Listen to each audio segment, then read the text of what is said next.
Alright guys, what's going on? It's your boy Blue Mac here in the video. Today we're going to talk about the national championship game that just got finished up here, wrapped up, Georgia and Alabama.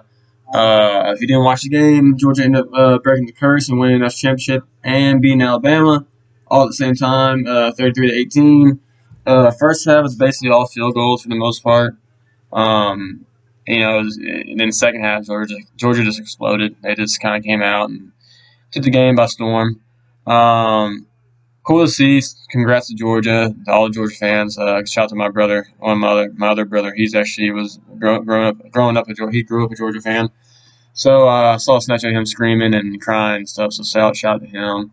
Congrats to them. Um, Stetson Bennett, congrats to you, man. He grew up a Georgia fan. He was born and raised in Georgia. Was a preferred walk-on when JUCO came back to Georgia, and now look at him winning a national title with his favorite school. Like his dream of doing that. So congrats to him. Congrats to Alabama on a really good season. Came up short, but it's Alabama. They'll be back. Alabama fans ain't worried about it. They'll be back. Sucks for now, but they'll be back. They got Will Anderson coming back, I'm pretty sure. They got Dallas Turner coming back. Dallas Turner is going to be an elite edge rusher pretty soon. He's a freshman, 5-star kid. Bryce Young's going to be coming back. You still have Jace McClellan. You'll still have Kamar Wheaton. I know a lot of these fans don't want to hear about Kamar Wheaton or Jace, but they'll have both those kids coming back. Um, and then I think you still have a G Hall. A G Hall, that kid's going to be a beast once he gets, more development in with Alabama and Nick Saban and that whole coaching staff. He's going to be a stud. But yeah, guys, Georgia won. They broke the curse. I'm not going to lie to you. It makes me a little upset watching this because I know what OU could have accomplished if our coach wasn't 1 foot in, 1 foot out the whole fucking year. And it pisses me off. I know a lot of people will say, well, I don't know what. Guys, staff and players said, more staff said that Lincoln was acting real weird in October. And then, this USC deal didn't happen overnight like he says it did. There's no way with all the benefits and all the stuff he's getting out of this deal with USC and all the money he's getting, they hadn't been talking, at the beginning of the football season. Ain't no way. So there you go. So yeah, it pissed me off watching this a little bit, knowing what this team could have been, just because we had a coach that was half-ass in, half-ass out. It pisses me off a lot actually, because I know if we had a full-in staff, we could have possibly won it all this year. Now going to the SEC, now that I'm hearing more and more about stuff about about the old staff, SEC we probably got our heads smashed in. Let's just be real for a little bit. Bally, whatever the hell his name is, strength and conditioning coach, the old one, he wasn't all that. He was probably the biggest problem to the OU football program. Let's be real. Everything I hear is that he just wasn't in. He just didn't develop well. He didn't get guys. He's real lax, and apparently a lot of the staff of Lincoln Riley was real lax on the players, in practice and workouts, and you can't be that way and win a national championship. And that's and so good luck to USC with that, man. This might have been a blessing in disguise for us, man. With Smitty back and Brent Venables and Bates and all these guys coming in, they're going to get OU where it needs to be for an SEC. And am I saying we're going to win the SEC every year? No, that's just logically not real. That's not realistic thinking. We didn't even win the Big 12 every year. We lost it this year, so I know for damn sure we're going to lose, some games in the SEC. But I think we'd be better off with Brent Venables and Smitty and Bates and Levy at the wheel than having Lincoln at the wheel. Let's just be real. And I think the guys we kept with the whole staff, we did a good job. We kept the right ones. I do think we should have kept Finley. I think we should have kept Coach Murray. I think we should have kept Beanbo. I think we should have kept all those guys and Caligundy. I think we should have kept all those guys. Those guys should have stayed. So yeah, man. I like the staff we got. I feel like we're more prepared for the SEC than we were with Lincoln. But yeah, so I know a lot of guys are hearing about the Caleb Williams to USC. That is a thing. That is happening. Best I can say is look at the kid. I have my own feelings towards it. I will not be supporting him. I'm not gonna lie to you. I don't care less about the kid now. Do I appreciate things he did for you? Sure, I guess. But for him, let's be real, guys. He played with OU fans' emotions.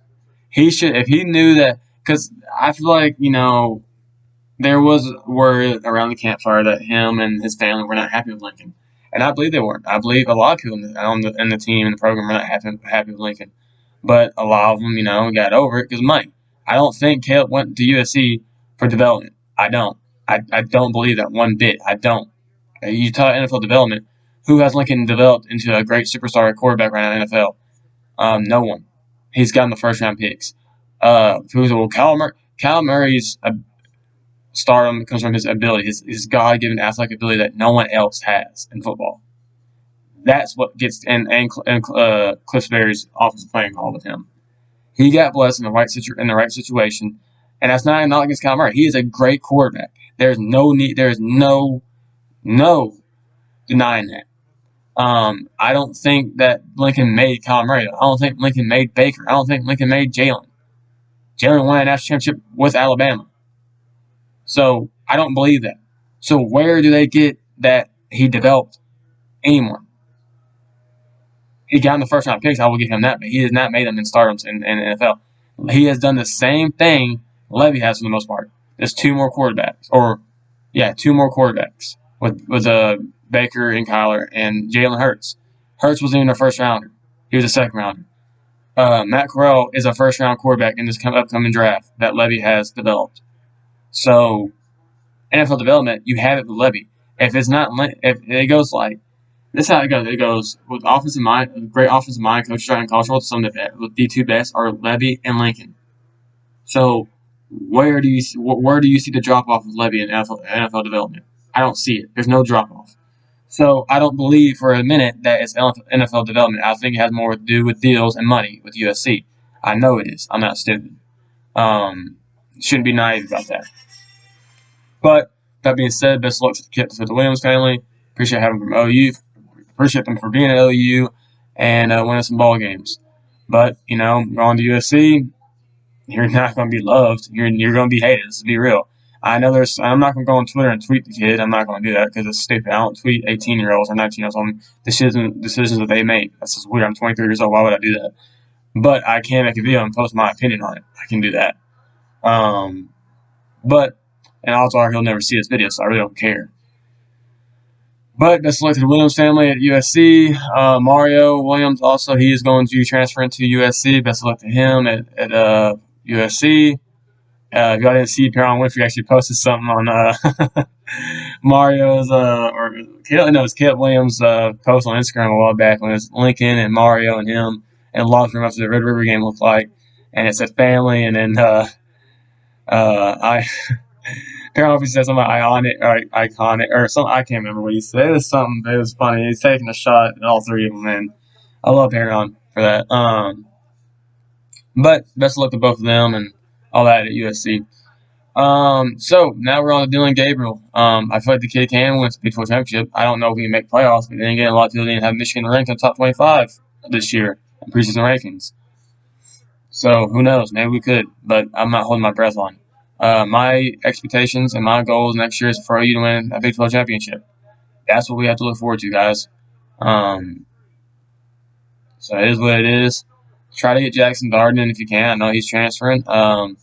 He was ranked 69th or something like 60 something. He's ranked top 100 in the nation 247 in his recruiting class.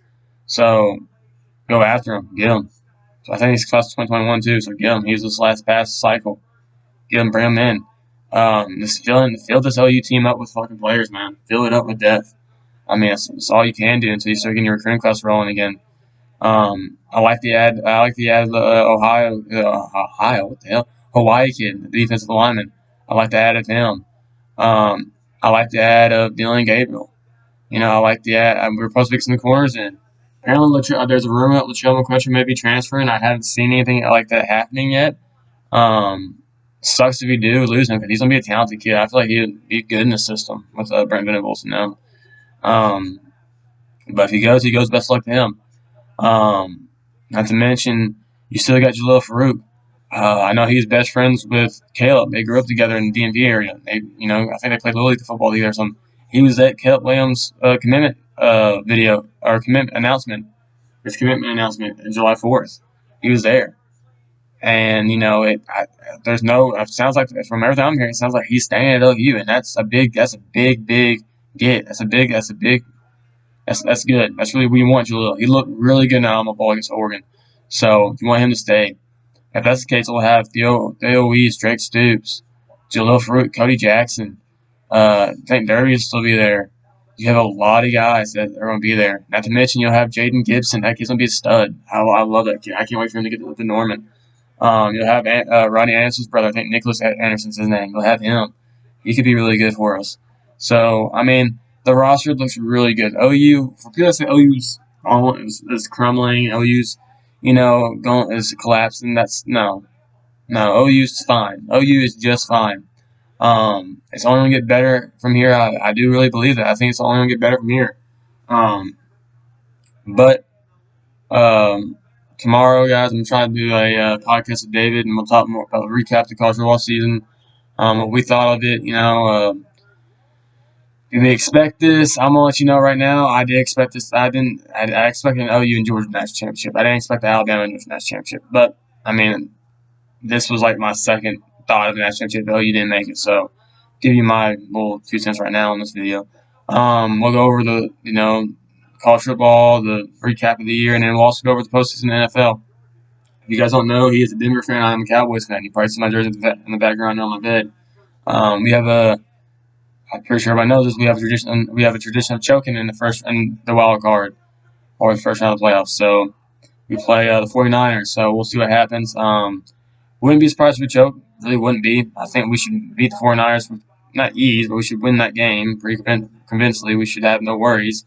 But we're the Cowboys, and we're known to make games a lot more interesting than we need them to be. So we'll see. And if we win that, we go to Tampa and play the Buccaneers and Tom Brady. So we'll go over all that tomorrow, guys. If I can get big on the podcast, I'll let y'all know. If you like the video, please like and subscribe. It's always been your guys. It's been your boy Boomer Mackey. Peace.